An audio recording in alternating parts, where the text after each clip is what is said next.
Está escrito no livro do profeta Jeremias, capítulo 29, versículos 4 a 14, o seguinte: Assim diz o Senhor dos Exércitos, o Deus de Israel, a todos os que foram transportados, que eu fiz transportar de Jerusalém para a Babilônia.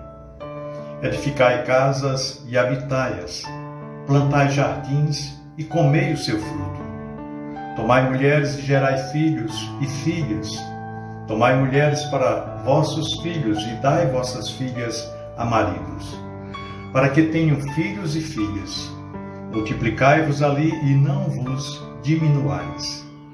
Procurai a paz da cidade para onde vos fiz transportar, e orai por ela ao Senhor, porque na sua paz vós tereis paz.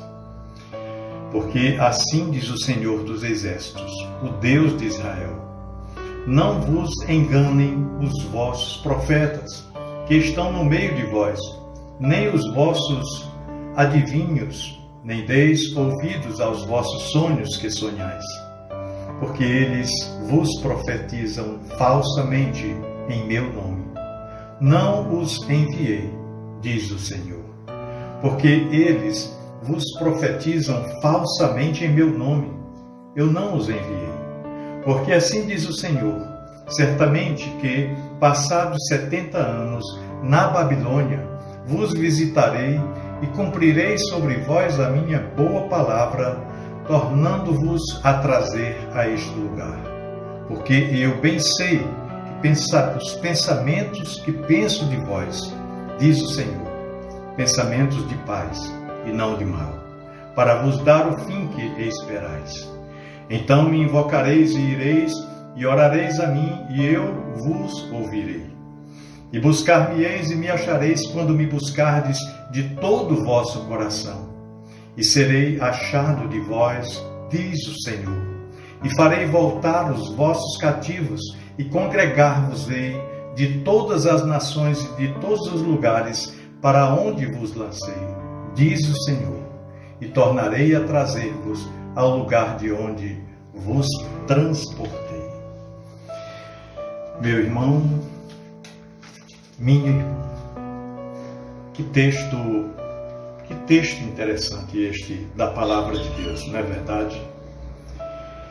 Na verdade, nós geralmente estamos bastante preocupados em saber o que as pessoas acham de nós.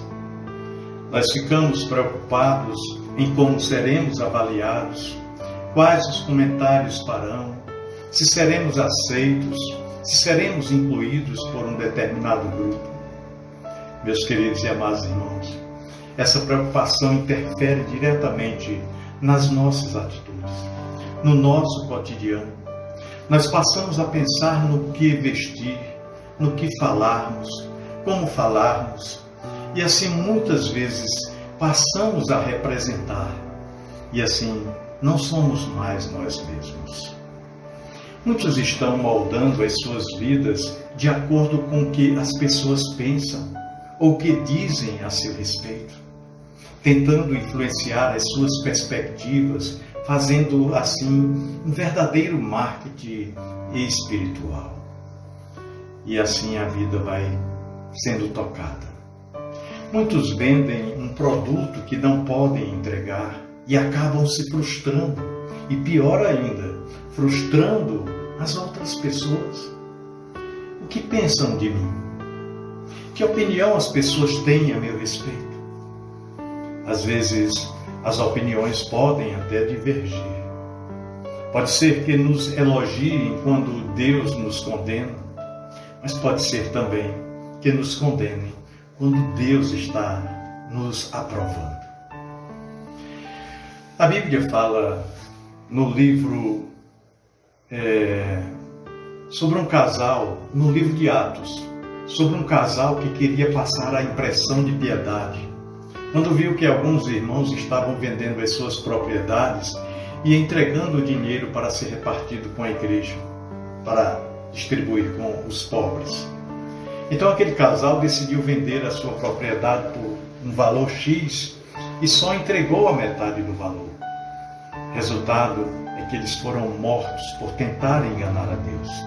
Seus nomes eram Ananias e Safira. A Bíblia diz em Salmos 139, versículo 24, o seguinte: sonda-me, ó Deus, e conhece o meu coração. Prova-me e conhece os meus pensamentos. Nós precisamos estar conscientes que a capa que nos esconde dos homens não nos esconde de Deus. Por isso é melhor descobrir agora o que Deus pensa sobre nós.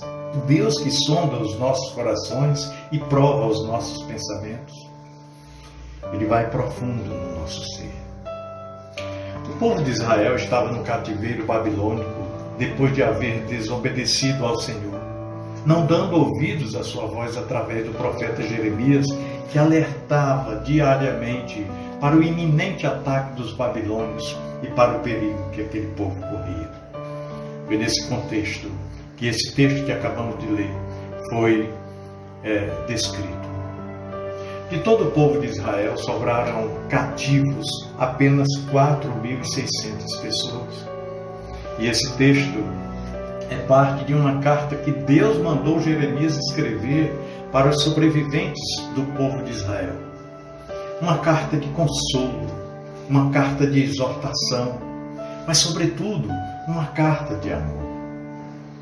Neste momento, o Senhor também escreve essa mesma carta para mim e para você, sobreviventes nesta terra que jaz no maligno.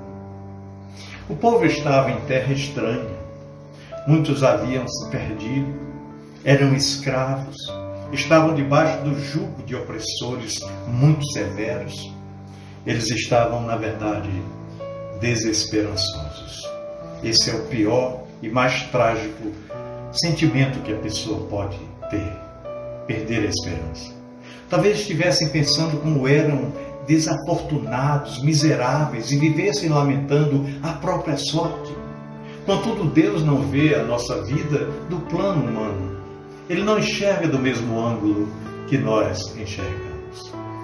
Aqui no versículo 4, o versículo 4 diz o seguinte: assim diz o Senhor dos Exércitos a todos os que foram transportados, que eu fiz transportar de Jerusalém para a Babilônia.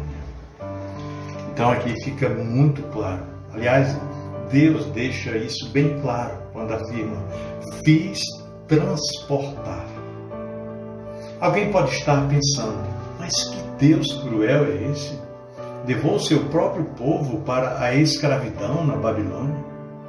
Contudo, a visão de Deus para isso tudo é muito diferente da nossa.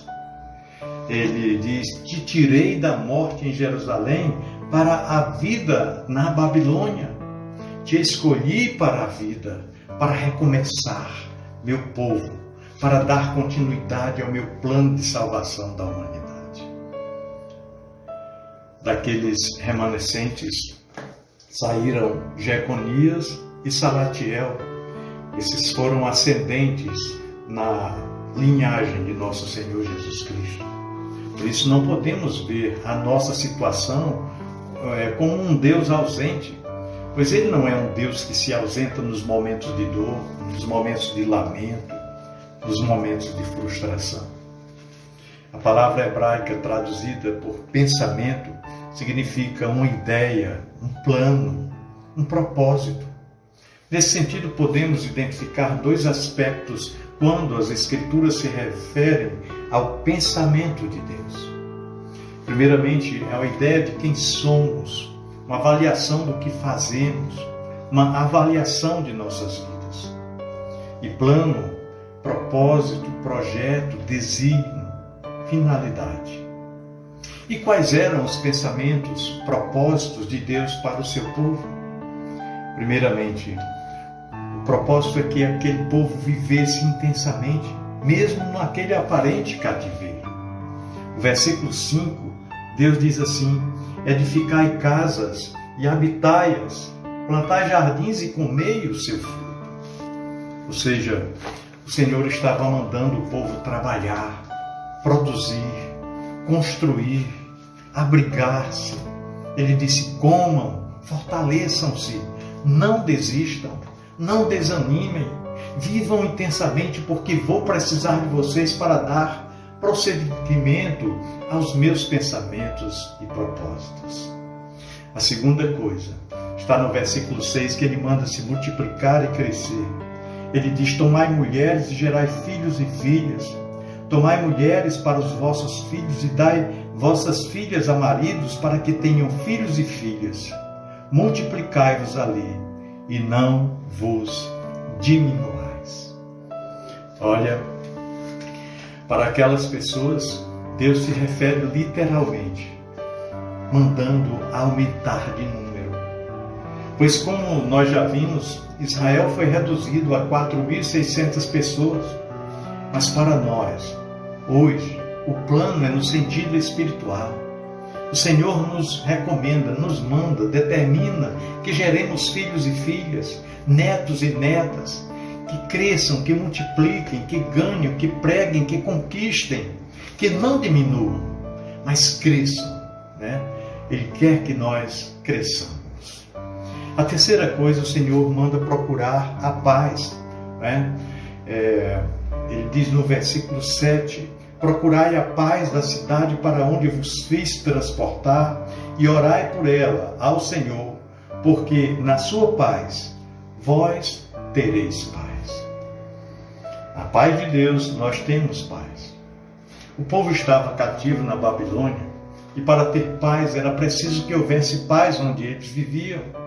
Por isso o Senhor sabiamente determinou: orem pela paz da Babilônia, pois assim vocês também terão paz. O comando era de orar por quem perseguia a eles, por quem oprimia eles, por quem os aprisionava, por quem os constrangia, por quem os humilhava. Mateus 5, versículo 10, Jesus disse: bem-aventurados os que sofrem perseguição por causa do meu nome. Alegrai-vos e exultai-vos, porque grande é o vosso galardão nos céus. Uma outra verdade nesse texto é que o Senhor recomenda cuidado com o engano. Versículo 8, ele diz assim: porque assim diz o Senhor dos exércitos, o Deus de Israel: não vos enganem os vossos profetas que estão no meio de vós, nem os vossos adivinhos, nem deis ouvidos aos vossos sonhos que sonhais. E no versículo 9 ele diz: porque eles vos profetizam falsamente em meu nome, não os enviei, diz o Senhor. Não os enviei. Aqui nós vemos que o povo estava muito fragilizado, dolorido, quebrantado emocionalmente. Estavam confusos. E o profeta Jeremias não estava com eles. Não havia quem os conduzisse. Não sabiam para onde ir nem o que fazer. Esse é o melhor ambiente para os conselheiros de plantão, bem como para a nossa mente agir nos auto-influenciando, não é? Quantas vezes nos deixamos levar por esses impulsos?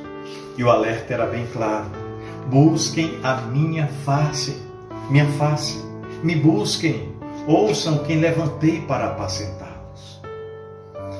A quinta recomendação de Deus: perseverem, pois eu restaurarei a sua sorte. No versículo 10 ele diz o seguinte: porque assim diz o Senhor, certamente que passados 70 anos na Babilônia, vos visitarei e cumprirei sobre vós a minha boa palavra, tornando-vos a trazer de volta a este lugar. Olha, para aquelas pessoas o tempo foi 70 anos. Para mim e para você, talvez seja 6 meses, 1, 2 ou mais anos. Não importa, pois Ele, o Senhor, não é homem para que minta, nem filho do homem para que se arrepende. Ele restituirá tudo o que nos foi roubado. Apenas devemos nos manter firmes e constantes, sempre abundantes na obra do Senhor, sabendo que no Senhor o nosso trabalho não é vão. Concluindo, meus queridos e amados irmãos, dos versículos 11 até o 14, diz o seguinte: porque eu bem sei os pensamentos que penso de vós, diz o Senhor, pensamentos de paz e não de mal, para vos dar o fim que esperais. Então me invocareis, e ireis e orareis a mim, e eu vos ouvirei. E buscar-me-eis, e me achareis, quando me buscardes de todo o vosso coração. E serei achado de vós, diz o Senhor, no versículo 14. E farei voltar os vossos cativos, e congregar-vos-ei de todas as nações e de todos os lugares para onde vos lancei, diz o Senhor, e tornarei a trazer-vos do lugar de onde vos transportei. O Senhor deixa bem claro aqui que tinha muitos planos para o seu povo, pensamentos, projetos e muitas bênçãos para eles. Planos bem maiores, bem melhores e mais altos que os nossos. Contudo, ele deixa bem claro que nos dará o fim que desejamos. Em Isaías 55, versículos 6 a 11, do versículo 8 a 11, diz o seguinte: porque os meus pensamentos não são os vossos pensamentos, nem os vossos caminhos os meus caminhos, diz o Senhor. Ele continua no versículo 9 e diz: porque assim como os céus são mais altos do que a terra, assim os meus caminhos são mais altos do que os vossos caminhos, e os meus pensamentos são mais altos que os vossos pensamentos. No Novo Testamento, diversas, mas várias vezes, Jesus perguntou, fez a seguinte pergunta: o que queres que eu te faça? Em outras palavras, qual o fim que desejais? Para que tudo isso aconteça, Ele só quer de nós uma coisa: me busquem de todo o coração, com todas as suas forças, incansavelmente, incessantemente, porque eu ouvirei e serei achado de vós, diz a palavra de Deus. Farei mudar a sua sorte, lhe tirarei do cativeiro, lhe sustentarei na tempestade, lhe porei de pé e trarei novo sopro de vida sobre a sua vida. Pensemos nisso. Um grande abraço, meu querido irmão. Deus abençoe a sua vida, Deus guarde e proteja de todo mal a sua família.